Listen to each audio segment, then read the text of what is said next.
এই যে শবরী অমাইরা একটা চন্ডাল কুলে জন্ম নিয়েছিল শবরী মা, একটা নিজ জাতির মেয়ে, যাকে সমাজে আমরা বলি ছোট জাত। আর সেই ছোট জাতের মেয়েটা আজকে রামচন্দ্রকে সাক্ষাতে কৃপা পেয়ে গেল। শুধু কৃপা পেল না, রামচন্দ্র সেই মেয়েটার উচ্ছিষ্ট আমার রামচন্দ্র সেবা করলো। তাহলে কেমন তার ভজন, কেমন তার সাধনা, কিভাবে তার জন্ম, সবটাই আজকের আমরা লীলার মধ্যে প্রকাশ করব। আস্তে, আর কথা নয়, আর কথা নয়। আজকের আমাদের এই জায়গাটা বাবা, আস্তে আস্তে আস্তে। ঝগড়া করো না, কীর্তনে ঝগড়া করতে নেই। বসো বসো।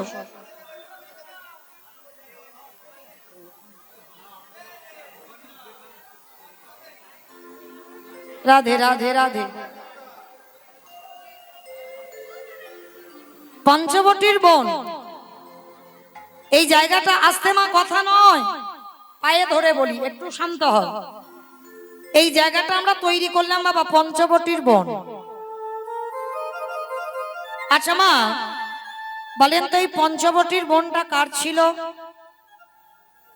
এই পঞ্চবটির বোনটা ছিল রাবণ রাজা। গোটা পঞ্চবটির বোনটা রাবণের ছিল। আর রাবণের বোন ছিল যার নাম শূর্পণখা। মেয়েটাকে বিয়ে দেওয়া হয়েছিল, কিন্তু বিয়ের সংসার হলো না, বাপের বাড়ি চলে এলো। আর বাপের বাড়ি চলে আসার পর দেখবেন মা, মেয়েদের বিয়ের পর বাপের বাড়ি একদিন ভালো, এক সপ্তাহ ভালো, 15 দিন ভালো, তারপরে কি আর ভালো? কথায় বলে না, জন জামাই ভাগনা 3 নয় আপনার।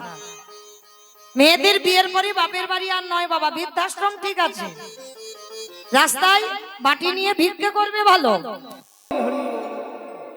আমাইরা পঞ্চবটির বোনটা এই রাবণ রাজার বোন শূর্পণখার নামে লেখাপড়া করে দিল। কেন?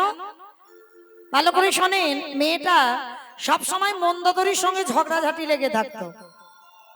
মানে এত ঝগড়াঝাটি হতো, তো রাবণ রাজা বিরক্ত হয়ে মন্দোদরীকে বলেছিল, শোন বোন, যা জায়গা জমি সম্পত্তি আছে ভাগাভাগি হবে তো, আজকে থেকে পঞ্চবটির বোনটা তোর নামে লেখাপড়া করে দিলাম। তা পঞ্চবটির বোনটা লেখা হয়ে গেল শূর্পণখার। আর শোন, আজকে থেকে তোর বৌদির কাছে এসে খাবি না, ওই জঙ্গলে পশু পাখি কীট পতঙ্গ মানব দানব খেচর খেচুরি যারা যারা আসবে তুই সবাইকে ধরে ধরে খাবি। বাবা ভালো করে শুনবেন, রাক্ষসী তো মানুষের মাংস পর্যন্ত খায়। তা যেই না রাবণ রাজা বলে দিয়েছে যত যত যারা যারা আসবে ধরে ধরে খাবি, তা বহু বছর বহুদিন হয়ে যাচ্ছে ওই পোকা মাকড় পশু পাখি এইগুলো খাচ্ছে। হঠাৎ আজকের একটা ঘটনা ঘটেছে, মাইরা মন দিয়ে শোনো, কিন্তু কিছু বুঝতে পারবে না, তখন আমার ঘাড়ে চাপিয়ে দিও না, দিদি কি বললো কিছু বুঝিনি, কেমন? তো মা এইবার শূর্পণখার হঠাৎ আজকের একটা ঘটনা ঘটেছে। কি ঘটনা না, হঠাৎ শূর্পণখার নাকে একটা মানুষ মানুষ গন্ধ ঢুকছে। আমার ছোটবেলা ঠাকুমার কাছে শুনেছিলাম না, আউ মাউ কাউ মানুষের গন্ধ পাও। ঠাকুমা যখন গল্প বলতো এইগুলো বলতো। তো এই যে রাক্ষস রাক্ষসীদের নাকে মানুষ যদি কাছে আসে গন্ধ ঢোকে, তা রাক্ষসী মনে মনে ভাবলো, অনেকদিন পরে মানুষের গন্ধ পাচ্ছি। যাই হোক, প্রতিদিন ওই পশু পাখির মাংস খেতে খেতে আর ভাল লাগে না। যাই হোক বাবা, আমি একটু মানুষ পেয়েছি যখন, মানে কর্ম খারাপ করেছিল ওই জন্য। এইবার লক্ষ্য করো মা, তা শূর্পণখার নাকে একটা মানুষ গন্ধ। তো শূর্পণখা মনে মনে ভাবছে, যাই হোক অনেকদিন হয়ে গেল শুধু পশু পাখি পোকা মাকড়ের মাংস খায়, এইবার আজকের মনে হচ্ছে মানুষ পেয়েছি, ওর ঘাটটা মুড়ে মাংস করে খাবো। রাক্ষসী তা মনে মনে ভাবছে, আবার এই রূপ দেখলে যদি ওই মানুষটা চলে যায়। সুন্দর একটা রূপবতী নারী হয়েছে। আর এমন রূপ ধরেছে মা, কোন পুরুষ যদি একবার তাকায় আর নজর ফেরাতে পারবে না। মানে শূর্পণখা রাক্ষসী তো এমন রূপবতী নারী হয়েছে। তো এক পা দুপা করে যাচ্ছে, যেখান থেকে মানুষ মানুষ গন্ধটা আসছে, তা যেই না এক পা দুপা করে গেছে, আর যা তো যা লক্ষ্যটা পড়ত পর একেবারে ওই পুরুষটার চরম দুটো। বড় মজার ব্যাপার দেখো, যেই না পুরুষের দুটো চরম দেখেছে বাবা, সে খাওয়া মাথায় উঠে গেছে, সে খাওয়া ভুলে গেছে।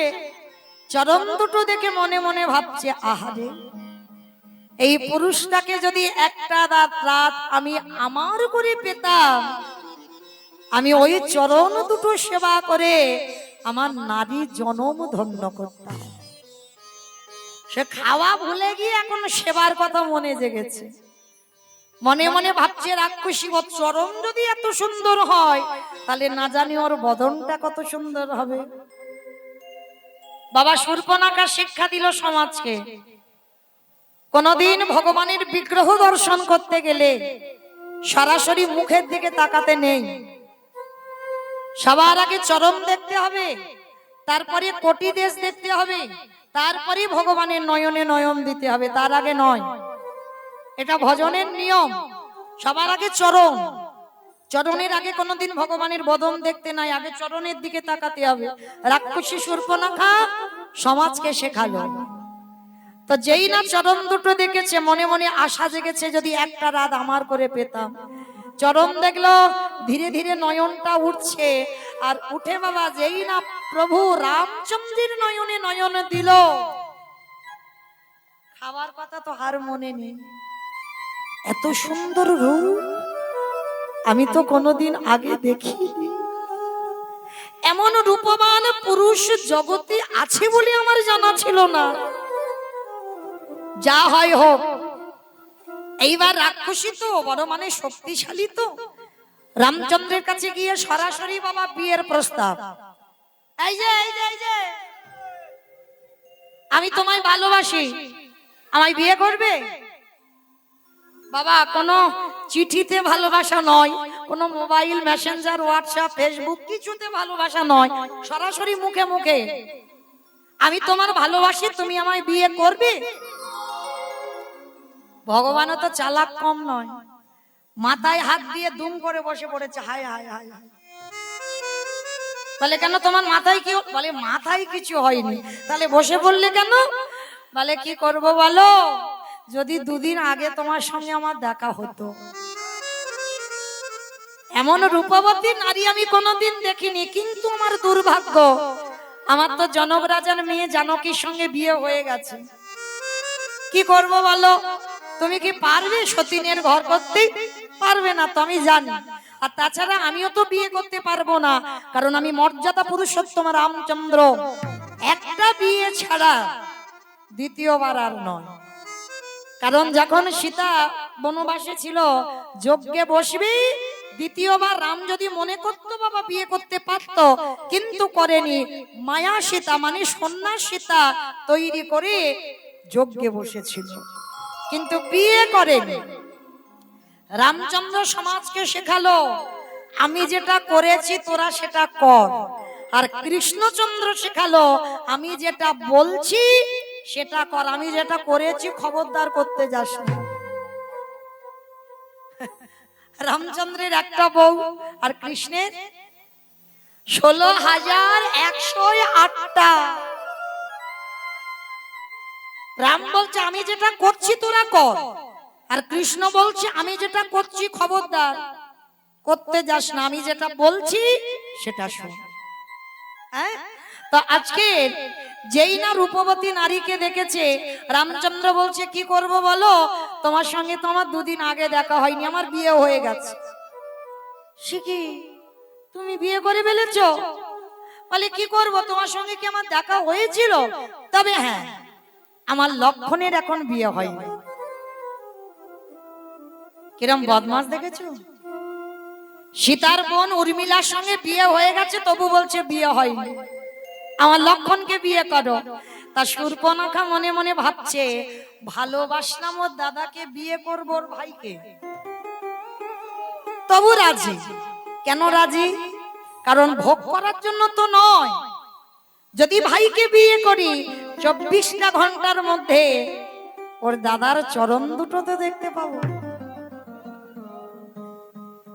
রামচন্দ্র বললেন, যে আমারে চাই তারই আমি চাই, যে আমারে না চাই তারে আমি না চাই। রাক্ষস কুলের জন্ম নিলে কি হবে? তুমি তোমারে চেয়েছো, আমি তোমারে চাইবো, কথা দিলাম সারা জনম তোমাকে আমি আমার করে রাখবো, মনে রেখো। তাইবার রাক্ষসী কি করেছে? লক্ষণের কাছে গেছে, গিয়ে বলছে, এই যে তোমার দাদা বললো আমি তোমাকে ভালোবাসি, বিয়ে করতে চাই। আর কি ঘটবে তো আগেতে ভাই ভাই হয়ে আছে রেডি, কি ঘটনাটা ঘটবে। এইবার যেই না বাবা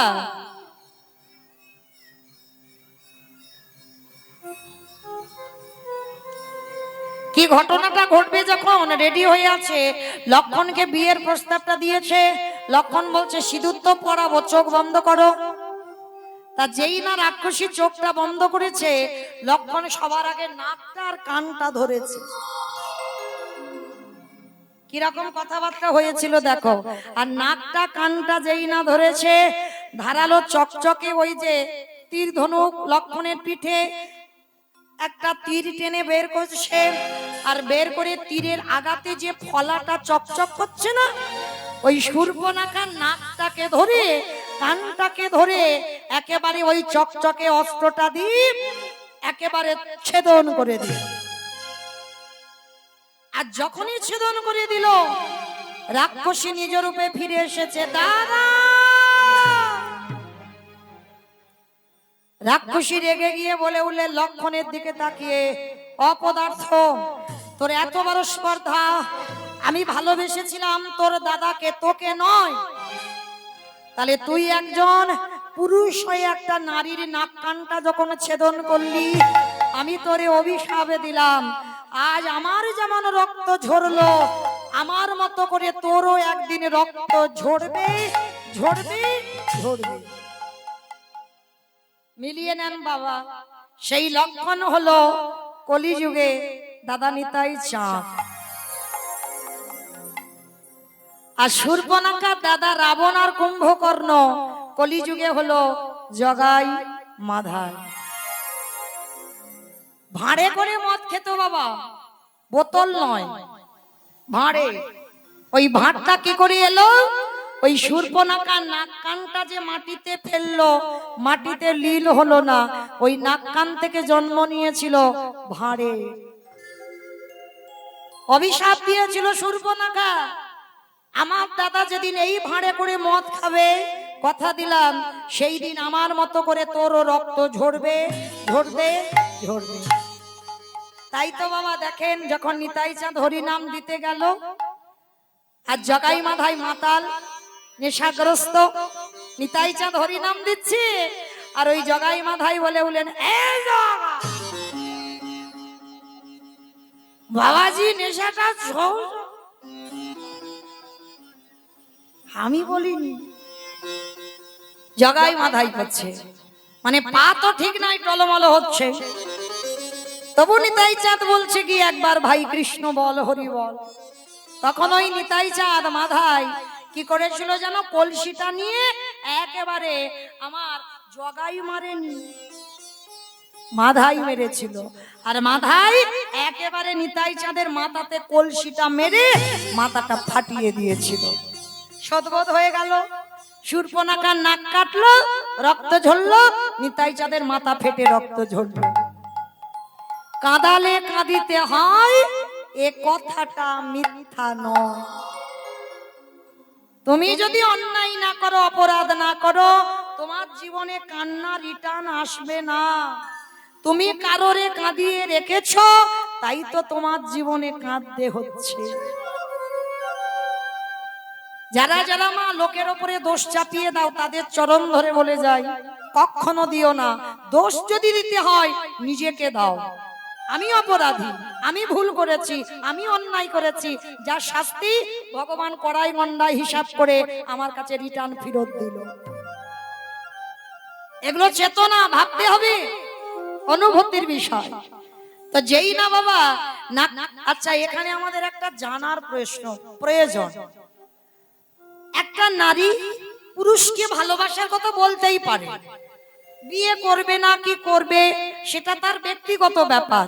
তাহলে ভগবান হয়ে ওই রাক্ষসীর নাক কানটা কাটলো কেন? বাবা এটা অন্যায় করেনি ভগবান? ভালোবাসবে না বাসবে না, বিয়ে করবো না করবো না, তার নাক কান কাটতে যাবো কেন? এটাই তো তত্ত্ব। তলিয়ে যেতে হবে, ভিতরে যাও। নাক কানটা কেটেছিল কেন জানো? শুনে নাও অমাইরা, তোমাদের নাটনাতে চন্দ্রগ্রহণ বা সূর্যগ্রহণ হয়? সব জায়গা হয়। আচ্ছা যদি গ্রহণ লাগে, গ্রহণ লাগলে অন্যের হাঁড়িতে অন্ন থাকলে, মানে ভাতের হাঁড়িতে ভাত থাকলে আপনারা প্রসাদ পান, ফেলে দেন। আচ্ছা জলের কলসিতে জল থাকলে আপনারা পান, ফেলে দেন। আর আলমারিতে টাকা থাকলে ওইটাই গ্রহণ লাগে না। হ্যাঁ, আমার কিছুতে গ্রহণ লাগবে না। গ্রহণ লাগার আগে অনেকে জানেন একটা তুলসী পত্র তুলে সেখানে রেখে দিতে হবে, আর রেখে দিলে কি হবে? গ্রহণ ছুঁতে পারবে না। আচ্ছা মা, গ্রহণের কথা হঠাৎ এখানে এলো কেন? বোঝাবার জন্য। এই যে শূর্পণখার চরণ দুটো দেখে বলেছিল একটা রাত যদি আমার হয়, ভগবান তখনই তো বুকিং করে নিয়েছে ওই যেন জীবনে কারণ না হয়, কারণ ও মনে প্রাণে আমাকে চেয়েছে। ওর জন্য লক্ষণের দ্বারা নাক কানটা কেটে তুলসী দিয়ে দিল, যেন কোনো পুরুষ ওই নারীটাকে নজর দিতে না পারে। কি বাবা, দেখাশোনায় বসেছে, মেয়ের নাক কাটা, একটা কান নেই, পাত্রপক্ষ পছন্দ করবে? করবে না। ভগবান ওই দুটো কেটে নিয়ে বুকিং করলো, শোনো শূর্পণখা, তুমি যেন জীবনে আর কারোর হইও না, যতদিন বাঁচবে তুমি আমার হয়ে থাকবে। এটাই গৌর প্রেমানন্দে হরি বল, হরি বল। লক্ষ্য করো, একবার চেয়েছিল, একটা রাত চেয়েছিল, তার জন্য ভগবান ওই শূর্পণখাকে পরের জন্মে কি করেছিল? কুবজা করে জন্ম দিয়েছিল। আর কুবজার জন্মাবার পরে পিঠে বড় বড় কুঁজ হয়েছিল, কুঁজি। কেন কুঁজ দিল?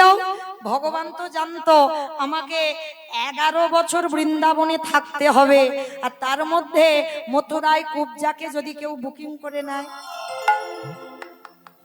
তাহলে কি হবে? আমার তো চাওয়া হবে না। তার জন্য ভগবান পিঠে কুঁজ দিল। কেন? যে কুঁজি হয় কোন পুরুষ তার দিকে নজর দেবে না, আর যেদিন আমার চরণ পরশ পাবে ওকে আমি আমার করে নেব। যখন কৃষ্ণ মথুরায় গেল, কুবজাকে পরশ করলো, কুবজা রূপবতী হলো। একটা রাতের জন্য চেয়েছিল, কিন্তু ভগবান 1 যুগ 12 বছর কুবজার ঘরে রাত কাটিয়েছে। চাওয়াটা শিখতে হবে, কিরকম কায়দায় চাইলে তবে ভগবান জনম জনম আমার হবে। হ্যাঁ, একজন নর মাংস খাওয়া ব্যক্তি কিরকম চাওয়াটা দেখো, আমরা তো চাইতে জানি না গো।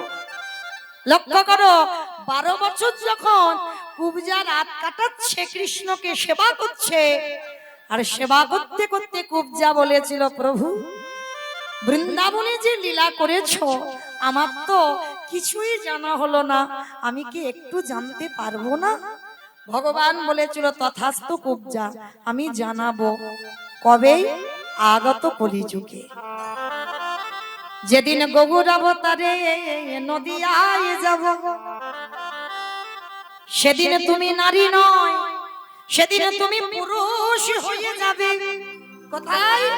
ওই জগন্নাথ ধাম, শ্রীক্ষেত্র লীলাচল, যে জায়গাতে আমি বসবো।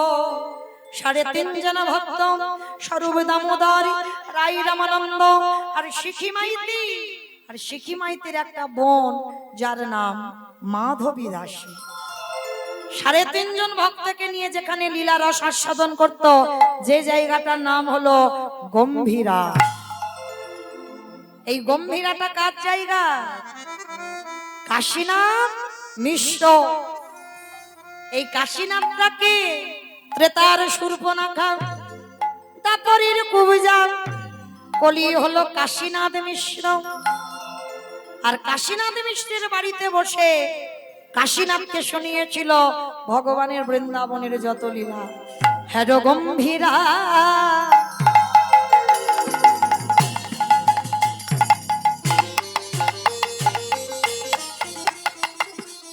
শ্রী গৌরাঙ্গ রায় কৃষ্ণ ভাবনা নিষিদে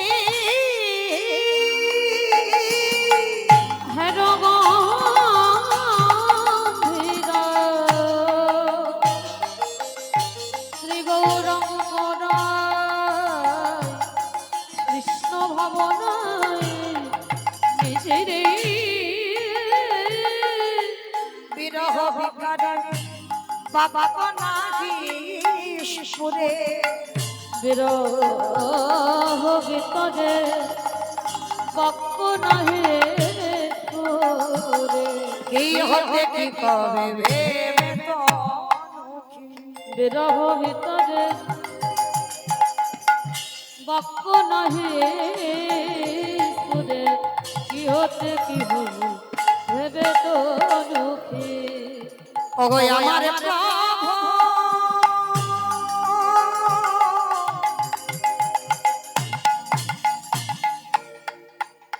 দশা বলি আমার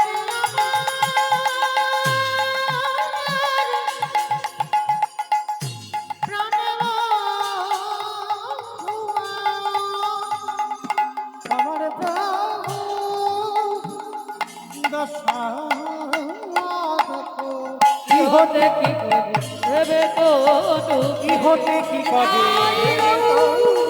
কি হতে কি করে ভেবে তো। তাহলে মায়েরা পঞ্চবটির বন, এই পঞ্চবটির বনে একাধারে বাস করত হীরাচন্ডাল। আর মা ছিল যার নাম মাতা মোহিনী।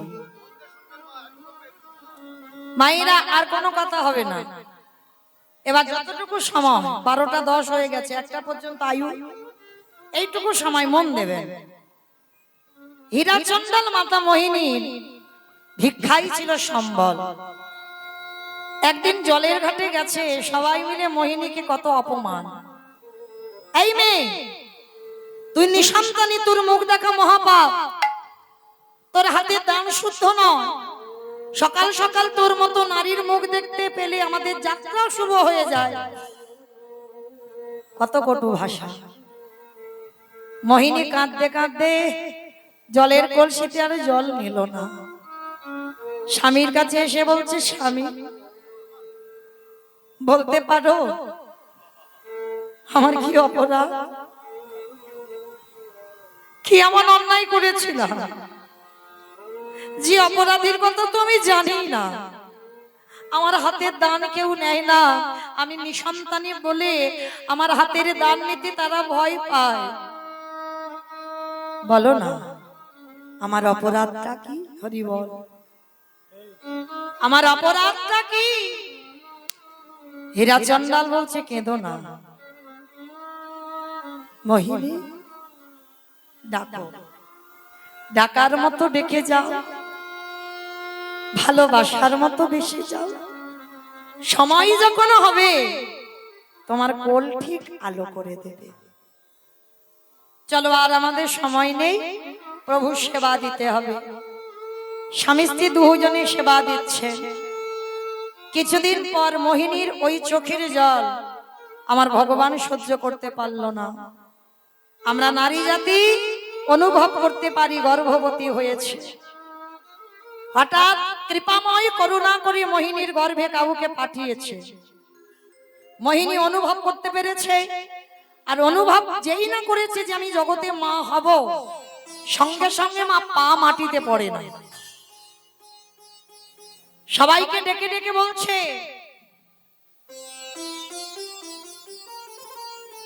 যে রাধে অসিত কর্মকার, অভয়পুর, করিমপুর 1000 টাকা আমার ভগবত সেবায় দিয়েছেন, হরিনাম সংকীর্তনের যজ্ঞে দান করেছেন।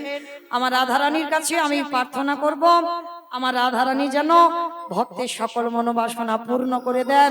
নিতাই গৌর প্রেমানন্দে হরি বল। তো আজকে যেই না বাবা মোহিনী অনুভব করেছে আমি মা হব, সবাইকে ডেকে ডেকে বলছে, কি গো তোমরা তো খুব বলতে আমার মুখ দেখা মহাপাপ, আমার মুখ দেখে কোথাও গেলে যাত্রা অশুভ হবে, দেখলে তো আমি কেমন অসাধ্যকে সাধন করেছি। অভিমান হলো ভগবানের। মোহিনী, সন্তান জন্ম দেবার আগে তোমার এত গর্ব, মনে রেখো মোহিনী, দৈববাণী করলো ভগবান, এই সন্তানের মা তুমি হবে, এই সন্তান পৃথিবীর আলো বাতাস পাবে, কিন্তু অভিশাপ দিয়ে রাখলাম এই সন্তানের কোনোদিন তুমি মুখ দর্শন করতে পারবে না। মোহিনী বুঝতে পারলো না কে অভিশাপটা দিল। মোহিনী বলল, কে তুমি? আমি ওর মা, আমি ওর মুখ দেখতে পাবো না, এটা হয় কোনোদিন?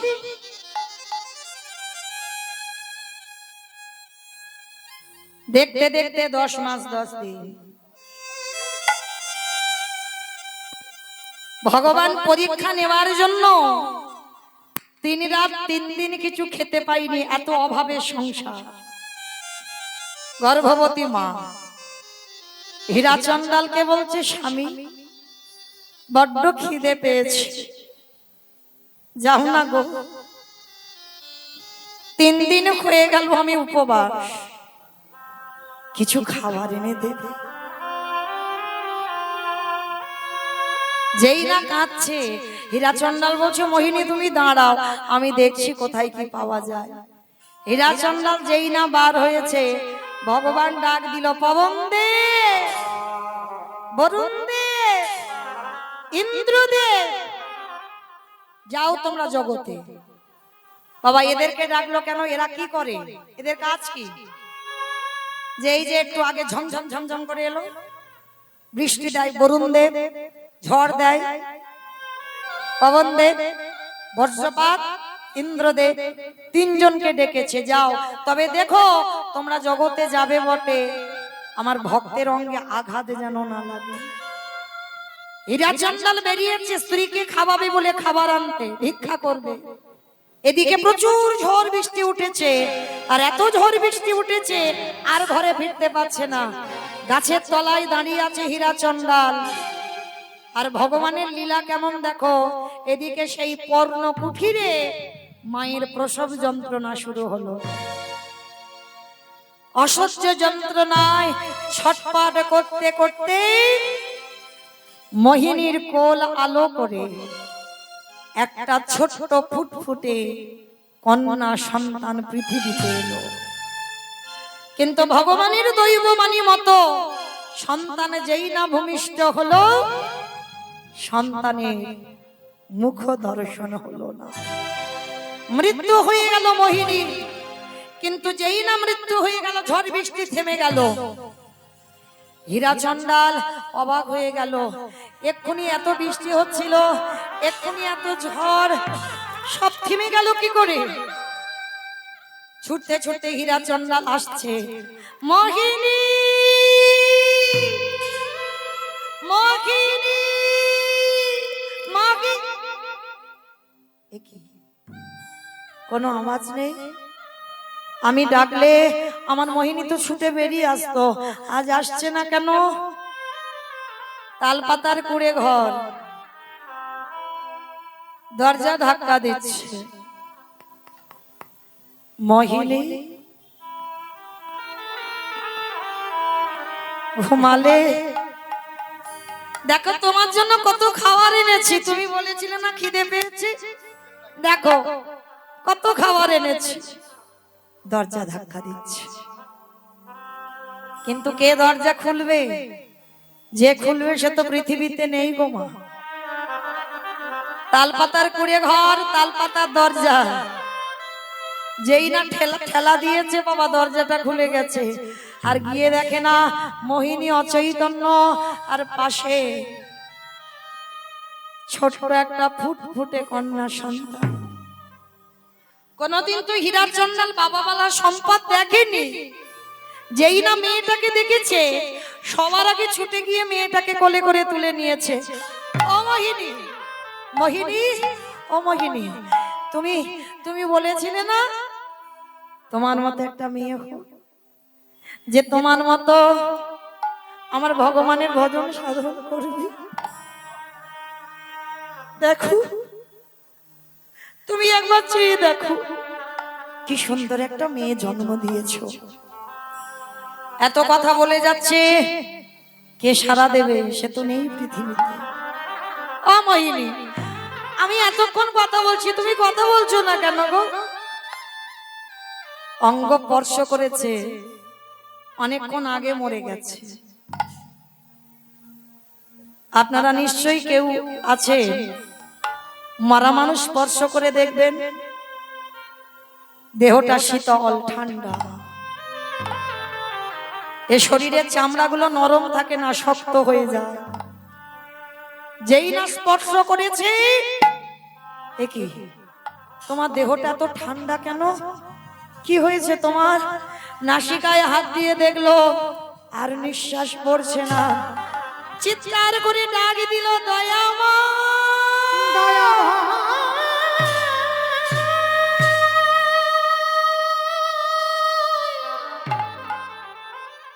কি আমার অপরাধ? এ তোমার কেন লীলা, কেমন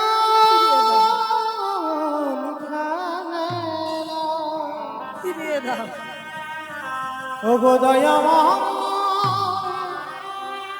ও গো কৃপা,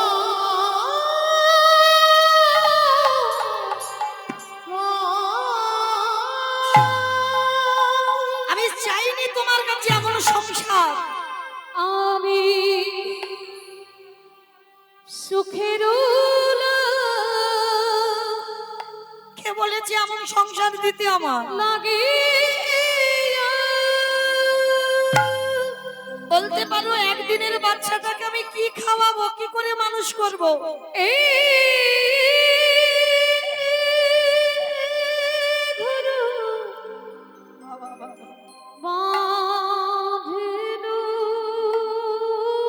ফিরিয়ে দাও আমার স্ত্রীকে, ফিরিয়ে দাও আমার কাছে, ফিরিয়ে দাও।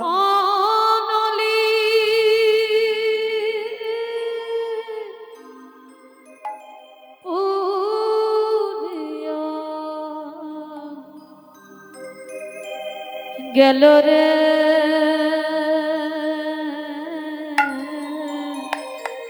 বলো, আমি একে কি করে মানুষ করব? কি অনলি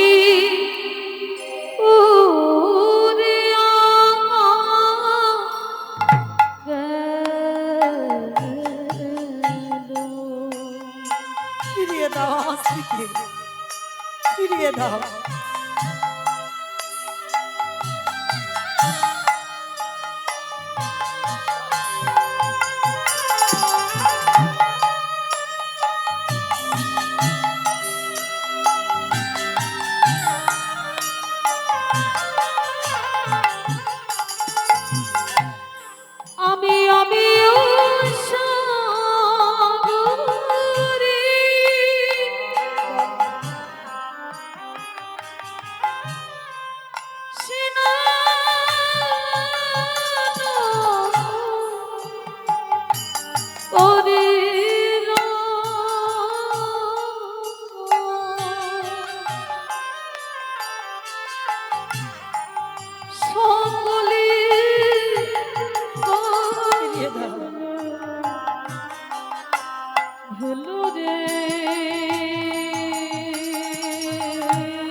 সকলে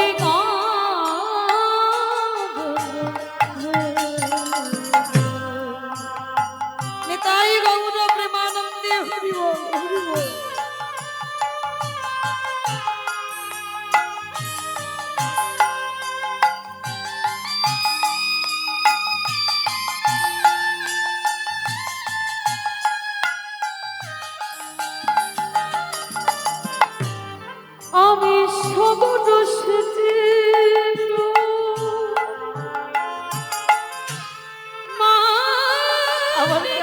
করে কেন আমার কপালটা এমন করে গড়ে দিলে আমি সগন সেজে না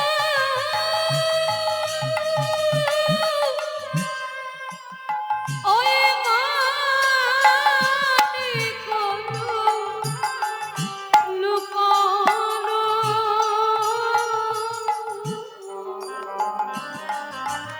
এই আমার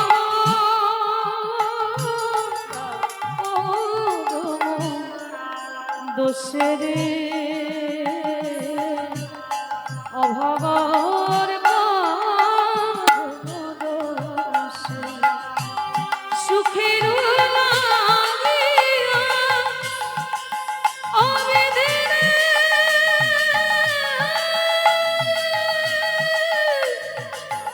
আমি ধীরে আমি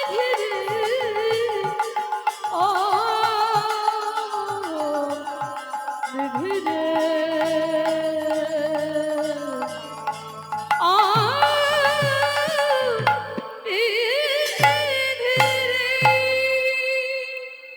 ও মায়েরা একটা কথা বাস্তবের কথা বলে যায় কোন মাকে ছেড়ে যদি কোনো বাবা চলে যায় চিরজনমের মতো দেহ হারায় মায়েরা কিন্তু দেখবে বহুদিন বেঁচে থাকে কারোর উদ্দেশ্য করে বলা নয় এটা বাস্তব কিন্তু কোনো বাবাকে ছেড়ে যদি মা চলে যায় চিরদিনের মতো বেশি দিন বাঁচে না কখনো বাঁচতে পারে না কেন জানো বড় একা হয়েছে কারোর কাছে বলতে পারবে না মনের কথা ছেলে ভালোবাসে বৌমা ভালোবাসবে মেয়েরা জামাই সব ভালোবাসে অনেক যত্ন করে অনেক আদর করে অনেক স্নেহ করে কিন্তু যে কথাটা তুমি তোমার পরিবারকে বলবে সেই কথাটা তুমি কাউকে বলতে পারবে না ওই জন্য বাস্তবে দেখবেন যদি কোনো বাবাকে ছেড়ে মায়ের আগে মৃত্যু হয়ে যায় বেশি দিন বাঁচবে না খুব তাড়াতাড়ি অসুস্থ হয়ে বিছানায় পড়বে কেন সর্বদা মনের ভিতরে একটা চিন্তা আর কোন সন্তান জন্ম দিয়ে যদি বাবা চলে যায় মা কিন্তু দেখবেন ঠিক মানুষ করে ফেলে কিন্তু একটা বাবা পারবে না বাবা হয়তো পারে কিন্তু মায়ের মতো পারবে না মা ছেলেকে ভালোবাসে বাবাও ভালোবাসে কিন্তু ভালোবাসা তো অভাব মায়ের যে ভালোবাসাটা সেই ভালোবাসাটা না তার বাবা দেবে না ঠাকুমা দিদা দাদু কেউ দিতে পারবে আর যে সন্তানের জন্ম দিয়ে মা চলে যায় সে পৃথিবীতে বাবা সবার আগে সবকিছু হারিয়ে বসে থাকে একদিনের বাচ্চা জন্ম দিয়ে চলে গেল মোহিনী হীরা চন্ডাল মেয়েটাকে কোলে করে নিয়ে কাঁদছে ঠাকুর বলে দাও আজ আমি ভিক্ষায় যাব কাল ভিক্ষায় যাব পরশু ভিক্ষায় যাব কিন্তু একদিনের বাচ্চাটাকে আমি কি খাওয়াবো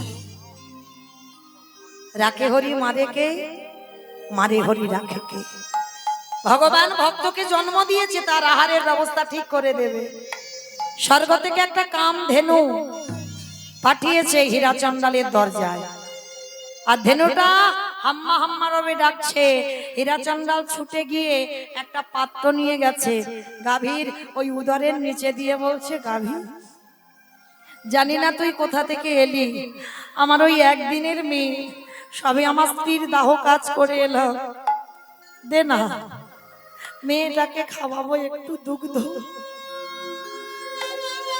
গাভীর দুগ্ধ দহন করতে হলো না আপনি থেকে বাঁট থেকে দুগ্ধ পড়ে বাটি ভর্তি হয়ে গেল যেই না বাবা দুগ্ধ ভর্তি হয়ে গেল এবার সেই দুগ্ধ নিয়ে একদিনের মেয়েটাকে খাওয়া প্রতিদিন গাভীটা স্বর্গ থেকে আসে, দুধ দেয়, চলে যায়। ভগবান মনে মনে চিন্তা করছে, দাঁড়াও, দেখতে তো হবে এ কতটা ভালোবাসে, আমাকে জানতে হবে কতটা ভালোবাসে। ঘরে হীরাচন্দাল মেয়েটাকে রেখেছে, আর মেয়েটাকে রেখে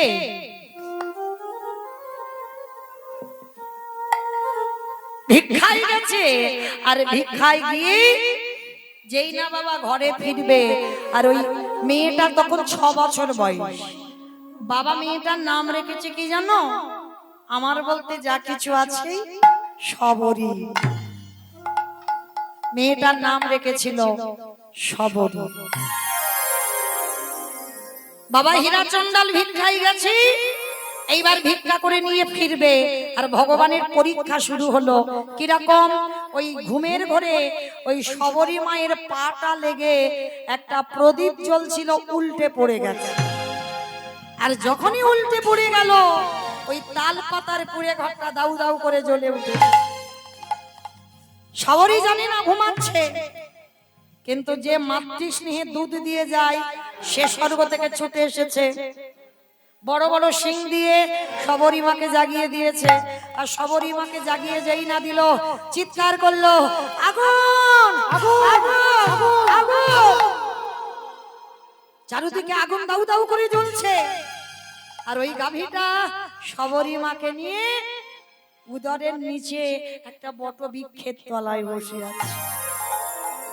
হীরাচন্দাল জানে না, হীরাচন্দাল ভিক্ষা করে ফিরছে। রাধা কৃষ্ণ সেবিব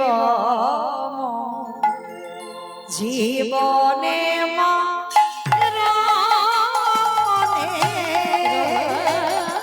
কৃষ্ণ সেবিব জীবনে মরণে, যে স্থানে লীলা করে।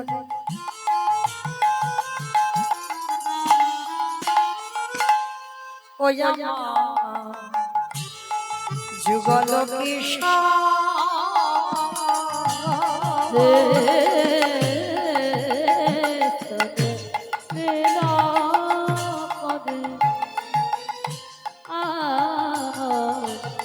যুগল কৃষ্ণ সখীর সঙ্গিনী হইয়া সখীর সঙ্গিনী হইয়া তাহে রঘু রাধা কৃষ্ণ সেবিব জীবনে মরণে, কৃষ্ণ সেবিব জীবনে মরণে। বৃন্দাবনে নিত্য নিত্য গোড়া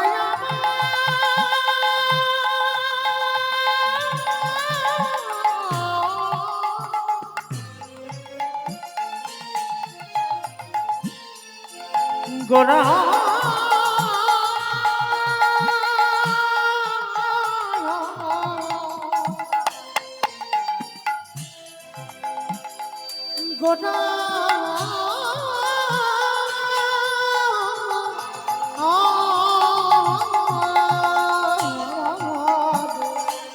বৃন্দাবনে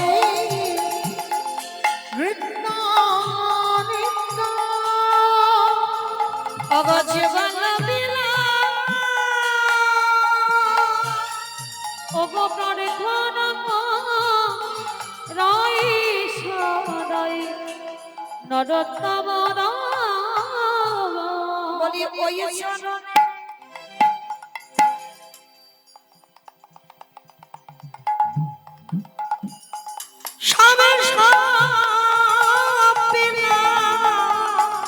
আমার দেহ মন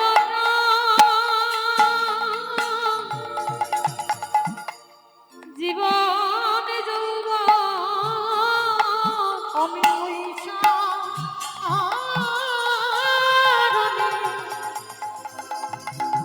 সবই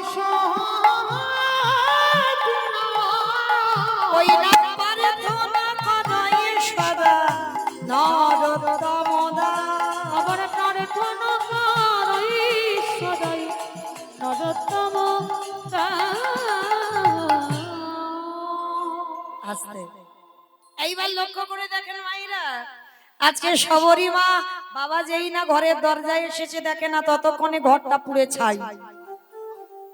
ও প্রথমে তুমি আমার স্ত্রী কেড়েছো, তারপরে তুমি আমার ঘর কেড়েছো, তারপরে তুমি আমার মেয়ে সবরীকেও নিয়েছো। এবার আমার পালা তো, আমার নিতে হবে না, আমি আসছি তোমার কাছে। হীরা চন্দ্রালী আত্মহত্যা করবে বলে সবে ওই সরুজ নদীর জলে ঝাঁপ দিতে যাবে, হঠাৎ দেখলো কি জানো, বট বৃক্ষের তলে সবরী।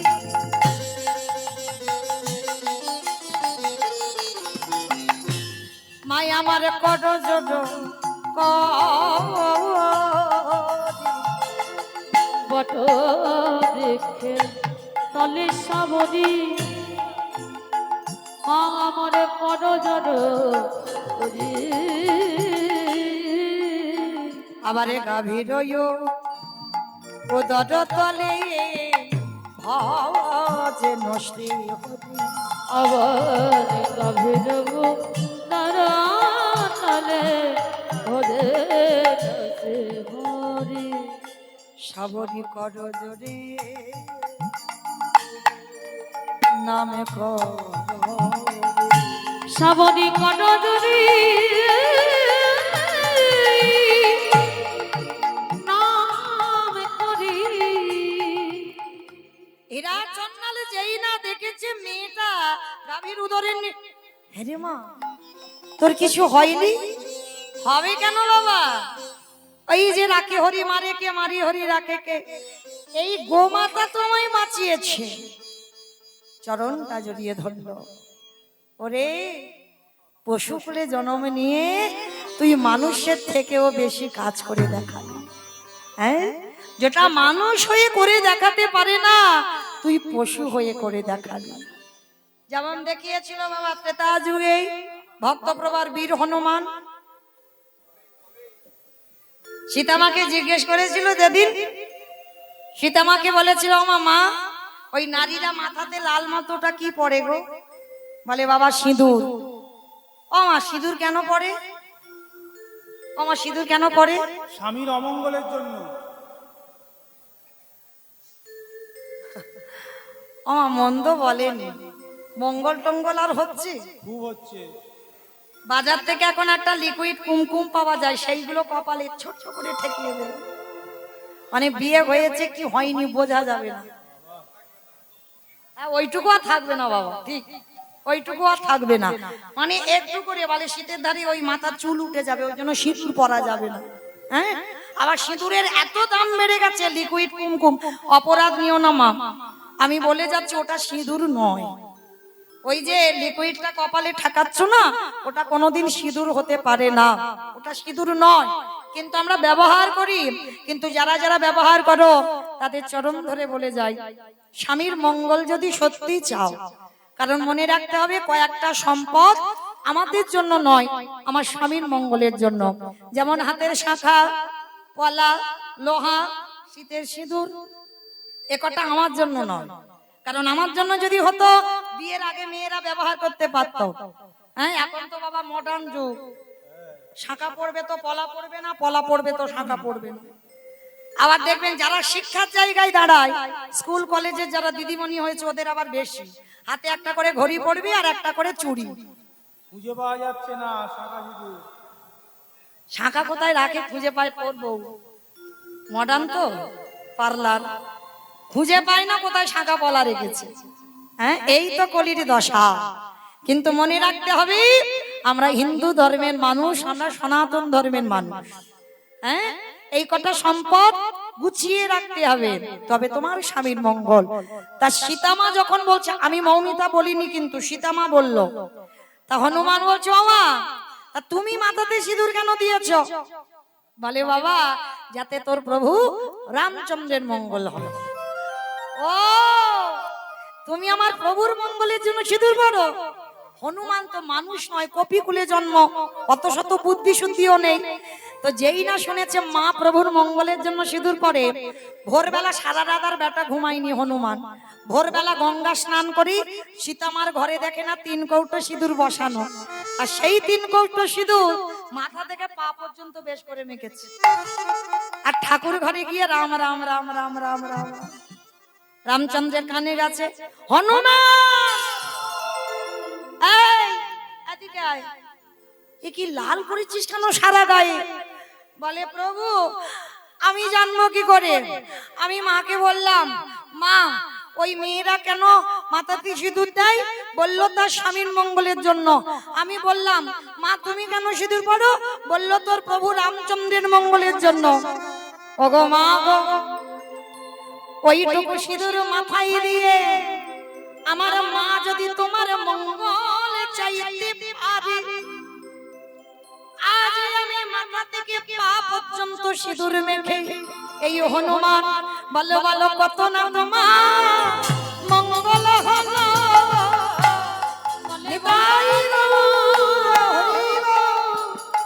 রামে দয়াময় কত না তোমার মঙ্গলে হলো। আজকে আজকে তখনই সীতা মা কি করেছিল? গলায় ছিল একটা মুক্তোর হার, অনেক মূল্য, হনুমানের গলায় পরিয়ে দিল। আর যখন পরিয়ে দিল না, হনুমানের বড় বড় দাঁত, বড় বড় নখ দিয়ে মুক্তগুলোকে ভাঙছে। কিছুক্ষণ ভাঙার পর দাঁত দিয়ে ভাঙছে মুক্তগুলো। আর যখন কিছুক্ষণ মালাটা ওলট পালট করে দেখলো, হনুমান তো দেখবার পর মালাটা টান দিয়েছিল, দূর করে মুক্তোর মালা ফেলে দিয়েছে। রেগে গেছে সীতামা, হনুমান জানিস এই মালাটার কত দাম? ওই জন্য তোকে বলে তুই হনুমান।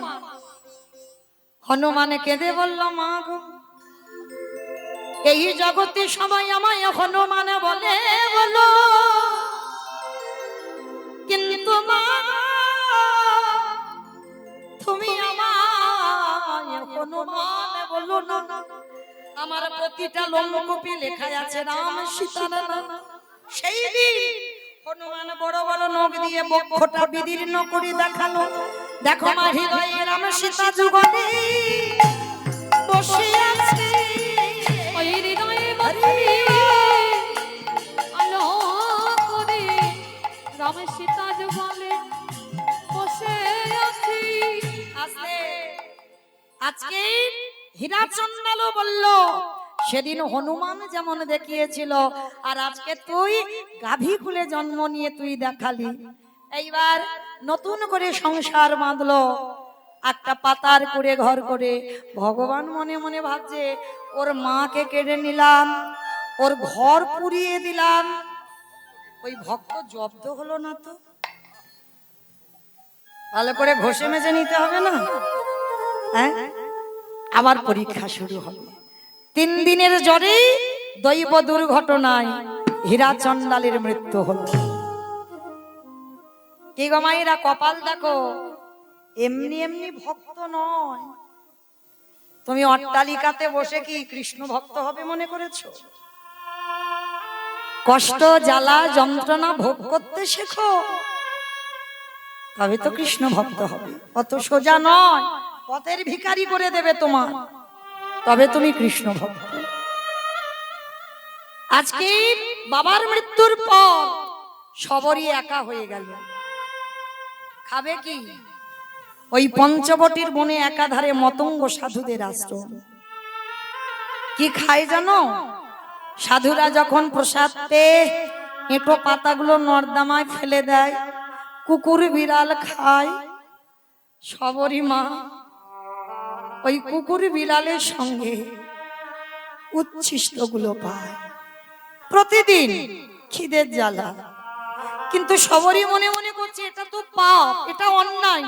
আমার বাবা আমাকে ছোটবেলা থেকে শিখিয়েছে, মা সবরই শোন, জীবনে যদি তোকে কেউ 1 গুণ দেয়, চেষ্টা করবি বাবা দ্বিগুণ দেওয়ার।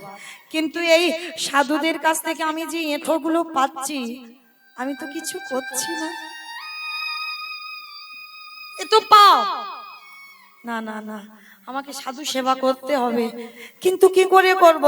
আমি চণ্ডাল, আমি ছোট জাতের মেয়ে, সমাজ আমাকে ঘৃণা করে। তাহলে কি করে সাধু সেবা করব? চুরি করে সাধু সেবা করতে হবে। কিরকম চুরি করি? হরি বল।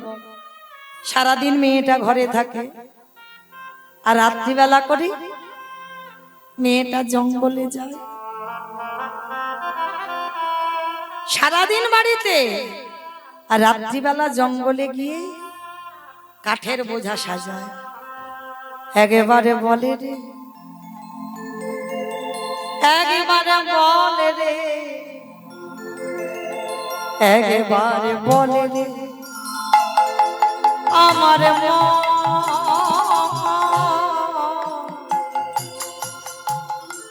কতদিনে পাবি রে তুই সাধুর চরণ। একেবারে বলে রে, একেবারে বলে রে, বলে রে আমার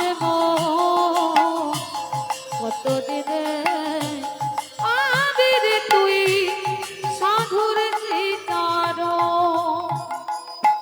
কাঠের বোঝাগুলো নিয়ে শবরীমা প্রতিনিয়ত ওই সাধুদের রান্নাঘরে দেয়, আর শবরীর ওই গুড়ানো জ্বালানি কাঠে সাধুরা রান্না করে প্রসাদ পায়, আর তাতেই চুরি করে সাধু সেবা হয়ে গেল।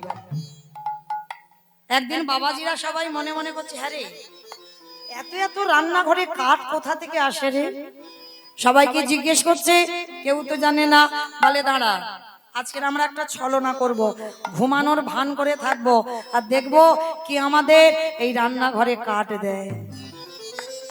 সাধুরা চোখ বন্ধ করে কপট নিদ্রায় আছে, কান খোলা, চোখ শুধু বন্ধ। আর শবরী মা 6 বছরের মেয়ে, সবে মাত্র ওই কাঠের বোঝাটা রান্নাঘরে ফেলেছে। সাধুর দল পিছন থেকে এসে শবরীর হাতটাকে চেপে ধরেছে। এই মেয়ে, কে তুই? নাম কি? থাকিস কোথায়? বাবা মাকে? বাড়ি কোথায়? অনেক প্রশ্ন। শবরী মার একটা উত্তর, আমি শবরী। ও, তুই সেই হীরা চন্ডালের মেয়ে না, যে মেয়েটাকে জন্ম দিয়ে মা মরে গেল, কদিন আগে যার বাবা মরে গেল, যার ঘর পুড়ে গেল, তুই সেই শবরী? হ্যাঁ, আমি সেই শবরী। ছি ছি ছি ছি ছি ছি ছি গো, হাই হাই হাই গো, একটা চন্ডালিনী, সে কিনা ওই জ্বালানি কাঠ এনে দেয়, আর তার গুড়ানি জ্বালানি কাঠি আমরা রান্না করে প্রসাদ পাই। এই ছোট জাতের মেয়ে। সাধুরা বারবার ছোট জাত, ছোট জাত, ছোট জাত। ছোট মেয়ে শবরী সাধুদের বলল, আচ্ছা, তোমরা যে আমাকে বলছো আমি ছোট জাত, ছোট জাত,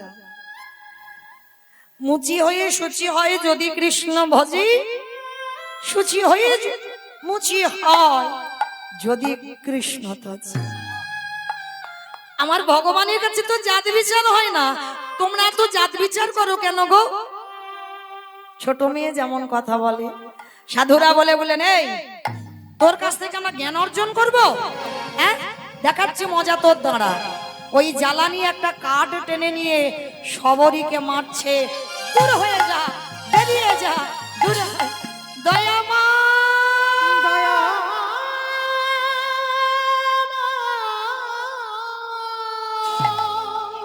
ওকে মা, বের করে দিও ওকে আশ্রম থেকে। এত বড় সাহস, ছোট জাতের মেয়ে হয়ে ও ছোঁয়া লেগে গেল আশ্রমে। সবাই গলা ধাক্কা দিয়ে আশ্রম থেকে বের করে দিয়েছে। এত মারা মেরেছে শবরীকে, সর্বাঙ্গ দিয়ে বাবা রক্ত ঝরে ঝরে পড়ছে। কতটুকু কেঁদেছো কৃষ্ণ পাবে,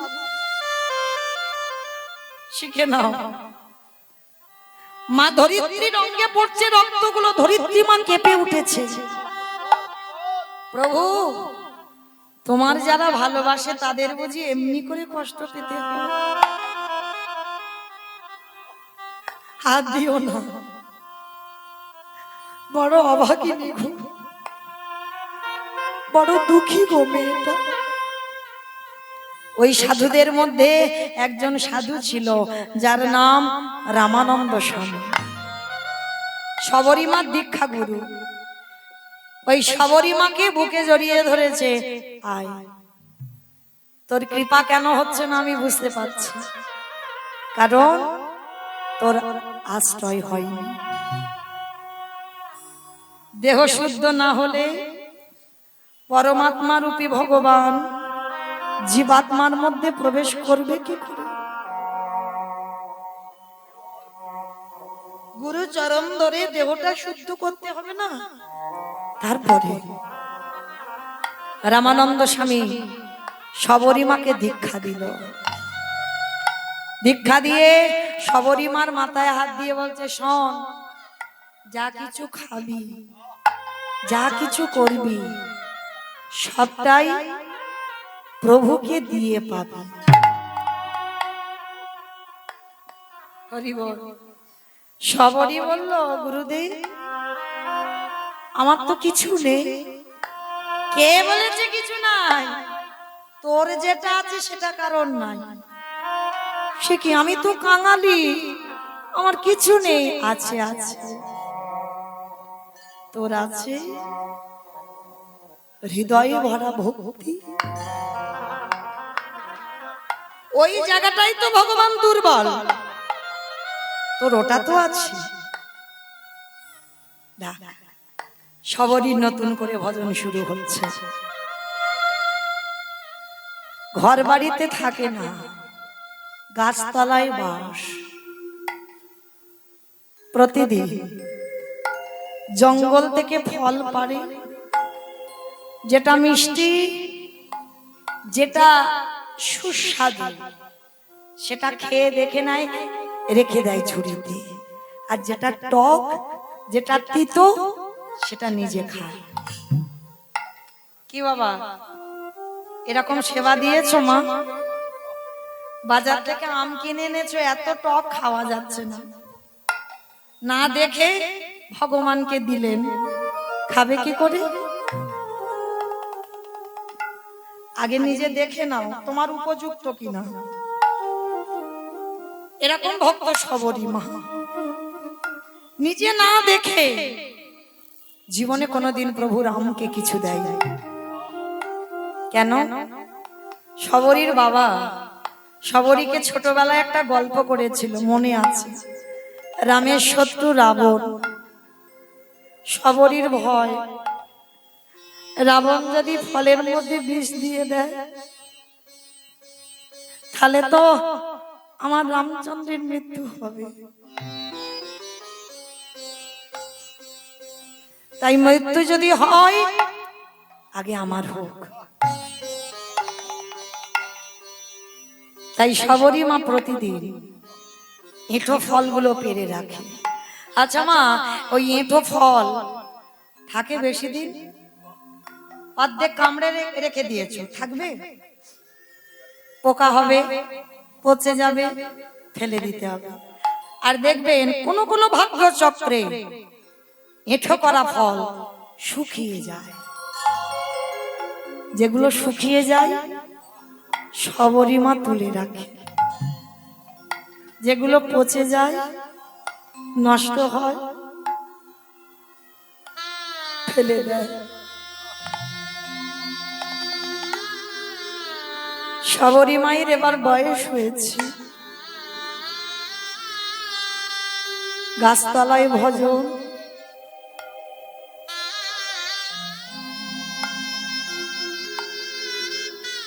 দেখা দাও, দেখা দাও, দেখা দাও। বসে বসে কাঁদছে, আর ওই শবরীমার ক্রন্দন আমার রামচন্দ্রের কানে পৌঁছেছে।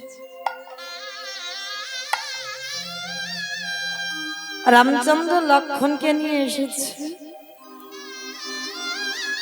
দরজায় এসে ডাকছে, শবরী, শবরীমা, কই গেলি? বেরিয়ে আয়। কে কে এমন হৃদয়ে জুড়ানো নাম ধরে আমায় ডাকলো? কে গো, কোনদিন তো এমন করে, এমন ভালোবাসা, এমন করে কেউ তো কোনদিন আমায় ডাকেনি। কে তুমি? বয়স হয়ে গেছে তো, সবারই কোমর ভেঙে গেছে, লাঠি ঠুকতে ঠুকতে এসেছে। কে তুমি? কোনদিন রাম তো দেখেনি। সে কি রে, এতদিন আমাকে পাওয়ার জন্য কাঁদলি,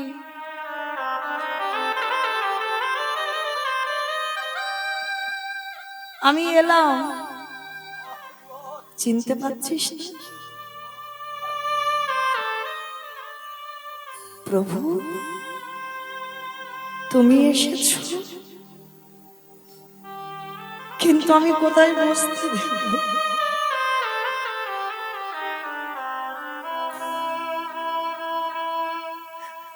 আমি যে বড় কাঙালি গো, বসতে দেওয়ার মতো কোনো বস্তু আমার ঘরে নেই। সবরই মা ছুটে গেল গাছতলায়, আর গাছতলায় গিয়ে কিছু শুকনো পাতা এনেছে, বিছিয়ে দিয়েছে। প্রভু বসো, আমার আসন নেই, সিংহাসন নেই, শুকনো পাতা, বসো। বসেছি। আচ্ছা মা, ধরো তোমাদের ঘরে কোনোদিন আমার ভগবান এলো, কোন কাল চক্রে, কোন ভজন সাধনায় ভগবান এলো।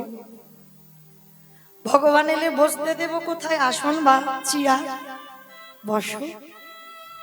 তাড়াতাড়ি করে ঘটিতে জল আনবো পা ধোবার জন্য। ভগবান এসেছে, সবরই মা তাও তো নেই গো, কি দিয়ে ধোয়াবে চরণ দুখানা?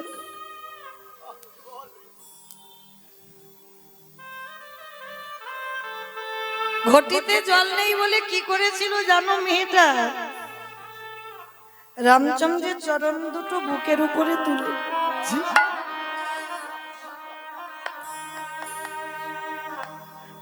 ভালোবাসা দেখো, ভাষাটা কেমন তৈরি করেছে।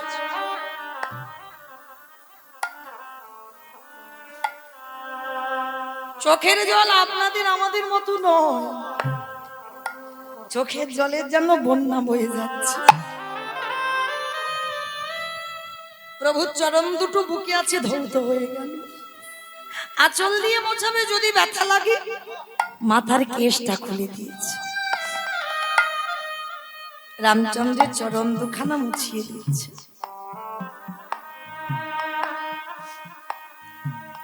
রামচন্দ্র বলছে, মা সবরী, বড্ড খিদে পেয়েছে, খেতে দিবি মা? প্রভু তুমি খাবে? তুমি খাবে? আমার মতো একটা ছোট জাতের বাড়ি ছু কথা নয়।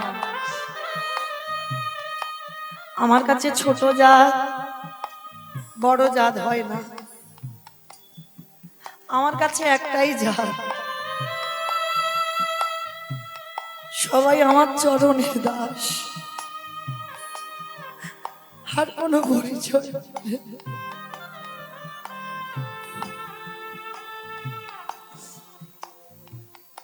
দেন আমা একটু খেতে। দাঁড়াও দাঁড়াও ঠাকুর, আমি এক্ষুনি যাচ্ছি। ছুটে গেছে ঘরে, সেই যে ঝুড়িতে করে ফলগুলো রেখে দিয়েছিল, খাওয়া খাওয়া ফল, ঝুড়িটা কোমরে। ধীরে ধীরে মা সবরী, কোমর ভেঙে গেছে, আর সোজা হয় না। রাম দয়াময়ীকে বললেন, প্রভু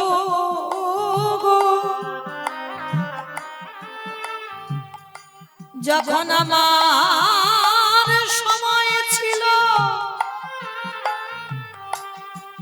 তখন তুমি আমার কাছে এলে না।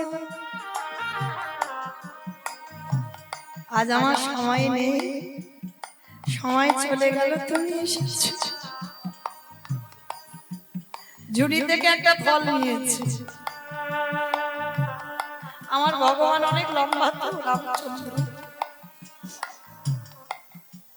আর সবরই মা কোমর ভেঙে গেছে, হাজার উঠছে না প্রভুর বদন। ভগবান বললেন সবরী,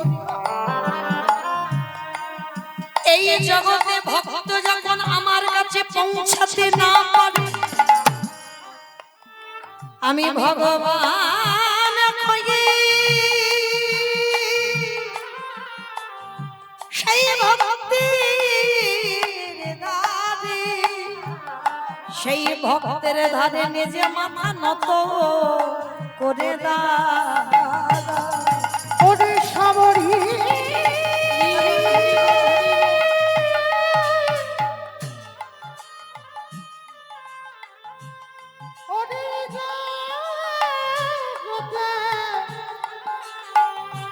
সবাই আমায় ভালোবাসে বটে,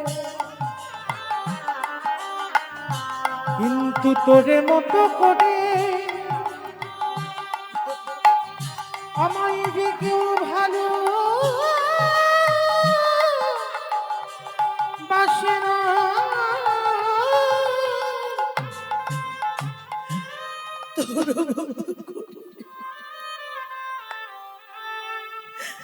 কেউ কোনোদিন আমায় ভালোবাসেনি, সবাই আমায় মন্ত্রে তন্ত্রে ডাকে, সবাই কত দামি দামি খাবার দিয়ে ডাকে, কিন্তু ভক্তরে ওরে তোরে মতো চোখের জলে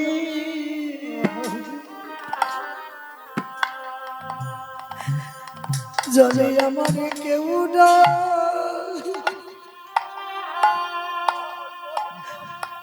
ডাকে না। সবাই মন্ত্রে তন্ত্রে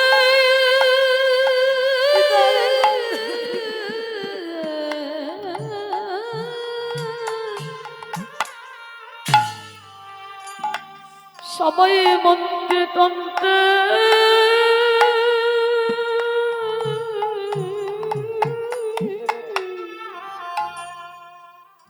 ওরে ডাকে বটে,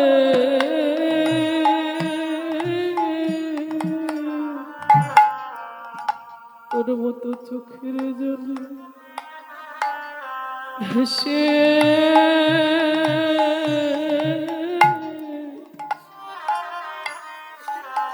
ওরে কেউ না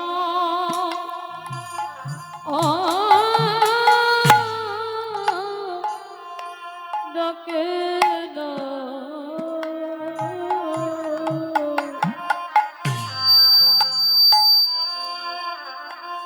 ওরে তোর মতো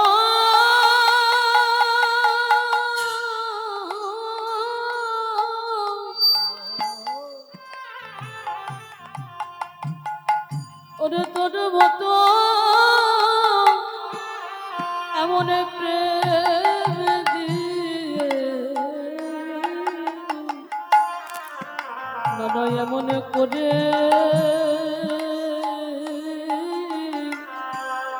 ওরে কেউ ডাকে না। ওরে সবরী রে, তোর মতো ভক্তি আর প্রেম দিয়ে যদি কেউ ডাকার মতো ডাকে, আমার ভক্ত বাৎসল্য ভগবান হয়ে আর কি কোনদিন থাকিতে পারে? দেমা সবরী, আমি সেবা করব। আর যেই না সবরী দিতে গেল, লক্ষণ পাশে দাঁড়িয়েছিল, এইবার হাতটাকে ধরে ওই ফলটা কেড়ে নিয়ে দূর করে ফেলে দিয়েছে। আর যেখানে ফেললো পড়ে গেল বাবা সবরী নেটো ফলটা গন্ধমাদন পর্বত।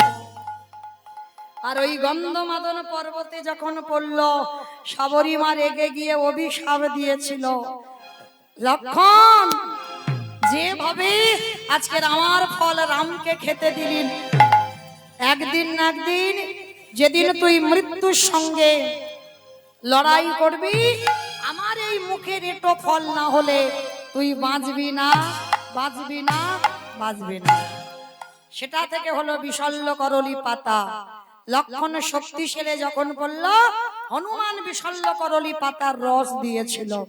মায়েরা, আমার যাবার বাঁশি বেজে গেছে, চলে যাব আপনাদের চরণ থেকে। এই মুহূর্তে আপনাদের জন্য সেবার ব্যবস্থা তৈরি হয়ে গেছে। আপনারা প্রত্যেকটা ভক্ত, যত যত ভক্ত এসেছেন, প্রত্যেকে আপনারা প্রসাদ পাবেন। আপনারা সেবা করে আবার পরবর্তী দিদি ভাই আসবেন, লীলা কীর্তন পরিবেশন করবেন, আপনারা লীলা কীর্তন শ্রবণ করবেন।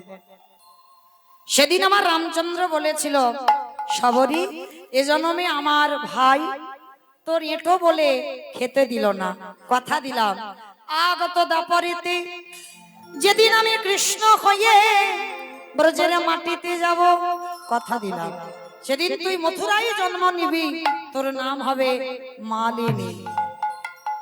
ফল বিক্রি করতে করতে ওই মালিনী যেদিন নন্দালয়ে এসেছিল, আর গোপাল হামাগুড়ি দিয়ে ওই ফল বালির কাছ থেকে ফল কিনে খেয়েছিল, বিনিময়ে কি দিল?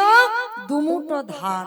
আর সেই ধান ধান নয়, বাড়িতে গিয়ে দেখলো সোনার ধানে পরিণত হলো। নিতাই গৌর প্রেমানন্দে হরি বল। এইবার সেই মতঙ্গ সাধুদের কাছে শবরী মাকে নিয়ে গেল। সাধুরা বলছে, প্রভু ও ছোট জাত। বলে চুপ। আবার বলে ছোট জাত, ওরই জন্য আজকের আমাদের দর্শন হলো। শবরী মা বলল, প্রভু সেই যখন কৃপা করে, সেই দাপরেতে আমার কৃপা করবে, তাহলে দাপরের রূপটা একবার দেখাও। ভক্ত বাৎসল্য ভগবান আজকের দাপরে শবরীকে যেভাবে কৃপা করবে, ত্রেতা যুগে শবরী মাকে সেই রূপে দর্শন দিয়েছিল। শ্যামের বামে, শ্যামের বামে, শ্যামের বামে দাঁড়াইল নবীন কিশোরী গো। শ্যামের বামে দাঁড়াইল নবীন কিশোরী, শ্যামের বামে দাঁড়াইল নবীন কিশোরী, ললিতা বিশাখা নদী। ও যত সহচরী গো, তত সহচরী। আস্তে সবাই থেকে হাত দুটো তোলো মা, যাবার সময় সবাই। পদ্মের পাতায় পাতায় দিচ্ছে করতাল, পদ্মের পাতায় পাতায় দিচ্ছে করতালি, ও পদ্মের পাতায় পাতায় দিচ্ছে করতালি, কেন দাসে মাগে রামা। ওই চরণ মাধুরী গো, চরণ নিতাই গৌর হরি বল। নিতাই গৌর হরি বল, গৌর হরি বল। রাধে। ভালো থাকবেন আজকের মতো। আবার কালকে ঠিক বেলা 1টার সময় দেখা হবে, সূর্য পূজার ডালা নিয়ে আসবো। ঠিক 12টার সময় আপনাদের সঙ্গে আবার সাক্ষাৎ হবে।